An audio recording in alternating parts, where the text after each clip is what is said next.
Why doing hard things makes life easier. If you only do what's easy, life will be hard. But if you learn to do what's hard, life gets easier. That one truth can completely change how you live. The real battle isn't outside, it's in your own mind. Your brain is wired to avoid anything that feels uncomfortable, painful, or unfamiliar. That's why you keep pushing things off. That's why you keep doing what feels safe. But growth never happens in safety. Nothing improves when you keep choosing what's easy. This isn't a motivation problem, it's a decision problem. In this audiobook, you'll learn how to force your brain to do the hard things without waiting to feel ready. You'll learn how to stop overthinking, stop delaying, and start acting with purpose. This is for people who are tired of watching their potential go to waste. You're not weak. You're not broken. You just haven't learned how to lead your mind until now. This is how real change begins. Tell your brain you're doing it, not asking. You've got to start telling your brain what's going to happen. Not ask, not suggest, not hope. You decide, you declare, and then you follow through. That's the beginning of all strength. You can't keep living your life negotiating with your own mind. Because the truth is, if you keep asking your brain for permission to do the hard things, it will almost always say no. Your brain loves comfort. It loves the easy way. It wants you to stay safe, relaxed, and unchanged. It wants to conserve energy. But the problem is that kind of thinking will keep you small. The first step to real growth is to understand this. Your brain isn't the boss unless you let it be. You are the one who makes the decisions. You are the one who sets the tone. You are the one who takes the lead. And it begins when you stop asking your brain, "Do I feel like doing this?" and start saying, "I'm doing this." That simple shift changes everything. Once you remove the option of negotiation, you also remove the excuses. You remove the space for fear to grow. You remove the temptation to wait for the perfect mood, the perfect timing, or the perfect motivation. You take action before doubt can step in. The discipline of decision. This is the discipline of decision. And it's not just about showing up. It's about showing up with strength, with clarity, with purpose. You have to understand this. Discipline is not something you wait to feel. It's something you practice by doing. And it begins with the way you talk to yourself. It begins with the way you handle that voice in your head that says, "Maybe later." No, not later. Now, you don't need to feel like doing it. You just need to do it. Because every time you take action without asking for permission from your feelings, you're building a stronger version of yourself. You're showing your brain that you're in charge. And over time, your brain adapts. It learns to follow your lead. It stops fighting you and starts working with you. But that only happens when you stay consistent. Most people don't know how to deal with hard things because they've trained their brains to avoid them. You've got to do the opposite. You've got to teach your brain that discomfort is not a warning sign, it's a signal for growth. Every time you feel resistance, it's an invitation to push through, an invitation to prove to yourself that you don't fold under pressure, an invitation to become someone you can respect. Stand up the moment your mind says wait. When your mind says wait, that's the exact moment you need to move. That small pause, that quiet hesitation, that split second of delay, it's not just a thought, it's a test. It's your brain trying to protect you from discomfort, from effort, from anything that feels unfamiliar or difficult. And if you obey that voice even once, you reinforce weakness. You teach your mind that hesitation is allowed. But if you stand up in that exact moment, if you break the pattern by doing the opposite of what your mind suggests, you take back control. That's where change begins. Not tomorrow, not later, not when it feels right. Right there, in the moment your mind says, not now. Every breakthrough in life begins with one choice: to move when your instincts say stay. It's not always about big things. Sometimes it's as small as getting off the couch. Sometimes it's picking up the phone. Sometimes it's walking out the door when you'd rather stay inside. The moment itself doesn't have to be dramatic, but the decision is. The decision is where your power lives. The battle for those first seconds. Because the longer you wait, the harder it gets. Every second you sit in hesitation makes the task feel heavier than it really is. Your brain starts stacking reasons to delay, building stories, creating excuses, and all of them sound believable. That's how it works. But the truth is, you don't need more time. You don't need a better feeling. You don't need to feel confident. You need to act, and you need to act fast. The hardest time to act is always the first few seconds. That's where the battle is won or lost. Once you're moving, momentum builds. The brain starts catching up. The body gets involved. But you've got to win those first seconds. That's when your identity is shaped. That's when your habits are formed. That's when your future is decided. Don't listen to that voice that says, just wait a minute. Because that minute becomes an hour. That hour becomes a day, and that day becomes a habit. And you start seeing yourself as someone who doesn't follow through. That's how self-doubt grows. Not from one big failure, but from 1,000 small moments where you said no to action and yes to comfort. Decide now and don't open any negotiation. The moment you hesitate, you invite weakness. The moment you start thinking twice, you give away power. The strongest people you know aren't making a dozen decisions about the same thing. They make one decision and they close the door behind it. They don't keep coming back to it. They don't wonder if they should or shouldn't. They make the call and they move. You can't keep debating your own decisions and expect to grow stronger. You've got to decide and then lock it in. You don't open it up again every time you feel uncomfortable. You don't renegotiate just because your mood shifts. The brain loves options. It loves exits. It searches for any excuse to delay or escape hard work. If you leave the door open, even just a crack, it will find a way to talk you out of it. The problem with second guessing. The problem is, most people don't trust their own choices. They think they need more time to weigh it all out, more space to think, more signals from the outside. But if you keep delaying a decision, you're not getting smarter. You're getting stuck. You're training your brain to doubt instead of commit. And the longer you do that, the harder it gets to move. Real discipline comes when you stop entertaining the second voice, that voice that always pops up after you decide. The one that says, are you sure this is the right thing? Or what if it gets hard? Or maybe you should wait until you feel better. You know that voice. It shows up every time you try to change your life. But that voice doesn't need your attention. It needs silence. And silence comes from strength. It comes from deciding with clarity and refusing to invite negotiation. You don't go back and ask your brain for a second opinion. You made the call. Now you follow through. Feel the resistance and walk into it. Anyway, most people think resistance is a stop sign. They feel that pressure, that discomfort, that inner pull to avoid, and they pause. They think something must be wrong. They think the fear or tension is a warning to turn back. But the truth is, resistance is proof that you're standing at the edge of progress. It's not a signal to stop. It's a signal to move forward. Growth never comes wrapped in ease. It shows up dressed as resistance. And how you respond to that resistance will define who you become.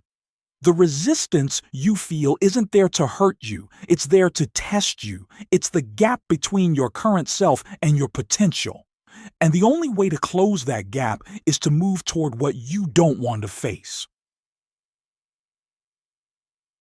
Building confidence through action.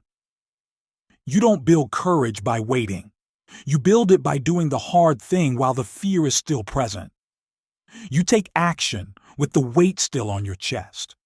You speak up while your voice is still shaky. You move forward with uncertainty still in your mind. That's the kind of strength that sticks because it's not based on the absence of fear. It's built on your ability to move despite it. If you want to grow, you've got to stop running from resistance. You've got to stop waiting for the perfect moment. That moment isn't coming. All you have is now. And now is where the resistance lives. Right here is where your decision matters. Do you back away or do you step forward? That one choice determines the path you take next. The more you face resistance, the less it controls you. You stop being afraid of pressure. You start understanding it. You realize that it's there because something meaningful is on the other side. Drag your focus back every time it drifts. Focus is not something you find once and keep forever. It's something you pull back again and again. The moment your mind starts to wander, that's not a sign of failure. It's a call to return. And if you want to master your mind, if you want to finish what you start, you've got to build the skill of dragging your focus back every single time it drifts. Distraction isn't the problem. Staying distracted is. Everyone loses focus. Everyone gets pulled away. Everyone has moments where their attention slips. But the people who succeed are the ones who notice it fast and return without argument. They don't sit in guilt. They don't beat themselves up. They recognize it and they shift. Training your attention, like a muscle. You've got to stop expecting your focus to be perfect. That mindset only leads to frustration. What you need is to treat focus like a discipline. You work on it, you practice it, you fail at it, and come back stronger. That's how you build the kind of attention that gets things done, not by having perfect days, but by building powerful returns. Focus is stolen in small ways. A quick glance at your phone, a background thought you let grow, a task you decide to push to later. You've got to get good at noticing the moment your attention drifts. You've got to become aware of what pulls it. Once you know the pattern, you can break it. But that means paying attention to your attention. The average person spends most of their day reacting. They move from one notification to the next, one urge to the next, and wonder why nothing gets finished. It's not because they don't care, it's because they haven't trained their focus. Do the task, even when you hate it. Doing the task you hate is one of the most powerful decisions you can ever make. It's the kind of choice that separates the ones who move forward from the ones who stay stuck. Anyone can do what they enjoy. Anyone can show up when things feel light and easy. But if you only act when you're in the mood, you'll stay exactly where you are. Real growth begins when you do the task you don't want to do. When everything in you wants to walk away, but you stay and finish it anyway. That's the turning point. That's where real discipline is built. Building character through consistency. Your life doesn't improve through doing what you love every day. It improves when you're willing to take on the things that drain you, challenge you, and annoy you, and do them anyway. Because every one of those tasks builds something inside you. It builds emotional toughness. It builds work ethic. It builds mental structure. Nobody wakes up excited to do boring or difficult work. That's not what creates progress. What creates progress is your ability to do it anyway, to stop letting personal preference run your schedule. You're not always going to feel like it. You're not always going to enjoy the process, but that's never been the point. The point is becoming someone who keeps showing up even when it's slow, even when it's uncomfortable, even when every part of you wants to quit. Shut down comfort before it takes the lead. Comfort is quiet, but it's always waiting. It doesn't yell, it doesn't argue. It just sits there, ready to take over. The moment you lower your guard, the moment you feel a little tired, a little distracted, a little uninspired, comfort shows up with a softer path, an easier way, a reason to take it slow. If you're not aware, it wins before you even know what happened. That's why you have to shut it down before it speaks. You can't give comfort the first word because if it speaks first, it often speaks last. The silent trap of comfort doesn't look like a threat. It feels like a reward. You tell yourself you've done enough. You tell yourself you deserve a break. You tell yourself there's always later.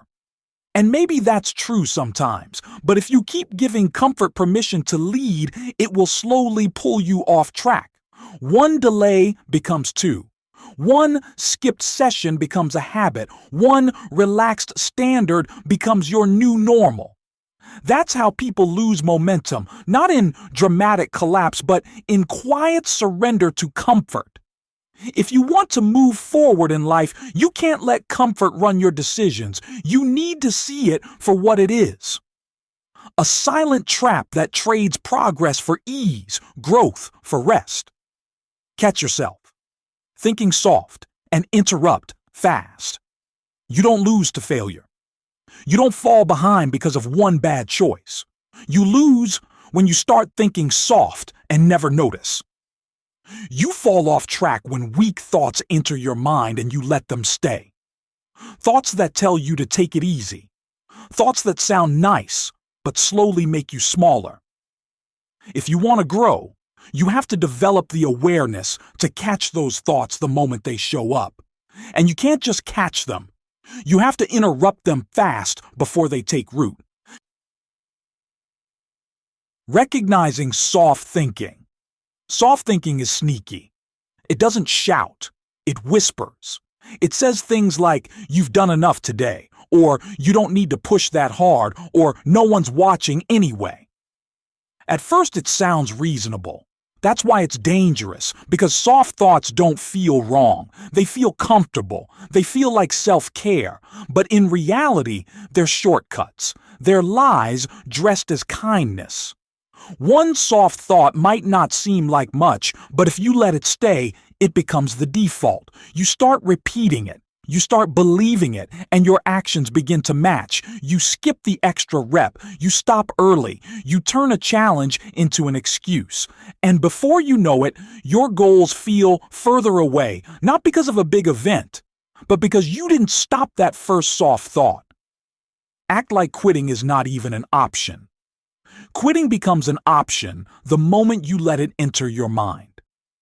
It doesn't always show up as a loud voice saying, "Stop." Sometimes it shows up quietly, disguised as doubt, disguised as frustration, disguised as, "Maybe this isn't for me." That's how it starts. A whisper, a pause, a soft internal question about whether you should keep going. If you let that thought grow, it becomes a decision, and that decision takes everything from you, your progress, your momentum, your belief, your confidence. That's why you must live like quitting is not even available. Not today, not tomorrow, not under pressure, not under stress. You train your mind to keep going regardless of how you feel. The power of no exit thinking. When you stop treating quitting like an escape route, your energy shifts, your commitment deepens, your standards rise. You begin to carry yourself differently. You stop asking, "How long will this take?" And you start asking, "How far can I go?" That kind of thinking creates power because now you're not wondering if you'll make it. You've already decided you will. And when the decision is made, your energy stops getting drained by the question. You're no longer entertaining options that pull you away from your goal. You're focused. You're all in. That's the way to live if you want real results. That's how people win, not by being the most talented, not by having everything figured out, but by showing up again and again, like quitting never existed. Finish what you start, no matter how you feel. Finishing what you start is the simplest test of character. It's not about speed. It's not about perfection. It's about whether you're the kind of person who sees something through to the end, even when the motivation fades, even when the work feels heavy, even when nothing inside you wants to keep going. Anyone can begin. Anyone can make promises when energy is high. But what you do in the middle, when it gets hard, when it feels boring, when it drags on longer than expected, that's what reveals your strength. That's what separates those who make progress from those who keep repeating the same cycle. The compound effect of completion. You will never grow if you keep stopping halfway. If you want to become someone you respect, you've got to build the habit of following through, not when it's fun, not when it's easy, but every time. No matter what you feel, no matter how the day went, no matter how tired you are or how loud your excuses get, you finish it. You complete what you set out to do. Your future is built through completion. The value of your efforts compounds only when you bring them to the finish line. A good idea means nothing without execution. An unfinished task delivers no result. A goal without closure is just an empty statement. You don't grow by starting new things. You grow by finishing what you already started. This audiobook provides a practical framework for overcoming mental resistance and building the discipline needed to tackle difficult tasks consistently. The key is not waiting for motivation or perfect conditions, but developing the mental strength to act regardless of how you feel. Each chapter builds upon the previous one, creating a comprehensive system for mental discipline and personal growth. Please subscribe